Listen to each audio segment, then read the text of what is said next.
Tous les pays du monde ont ce problème-là, y compris les États-Unis. Même les États-Unis, aujourd'hui, ne sont pas souverains technologiquement sur toute leur architecture technologique. Je vous prends un exemple, les stations téléphoniques. Il y a aujourd'hui, en Occident, 3 fournisseurs de stations de base 5G, Ericsson, Nokia et Samsung. Il n'y a pas de fournisseurs américains. Ce qui veut dire, concrètement, que toutes les communications téléphoniques américaines, y compris les communications téléphoniques américaines, passent sur du matériel qui n'est pas américain. Ils ont fait le même choix que nous.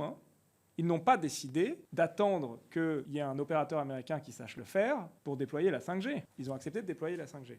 Ce qu'ils ont fait, ils ont fait la même chose que nous. Ils ont dit on déploie la 5G parce que de toute façon on n'a pas le choix. Je me souviens très bien, il y a même eu des rumeurs d'OPA hostile des Américains sur Ericsson parce que ça rendait fou le gouvernement américain, qui était le même que celui d'aujourd'hui à l'époque, d'avoir une faiblesse technologique. Et ils ont regardé la question des normes, donc les Américains poussent énormément le standard Open RAN pour essayer de faire en sorte qu'il y ait d'autres hébergeurs. Mais pour de vrai, tout le monde fait cet arbitrage. Il y a 2 entreprises européennes qu'on devrait chérir comme la prunelle de nos yeux, elles ne sont pas françaises.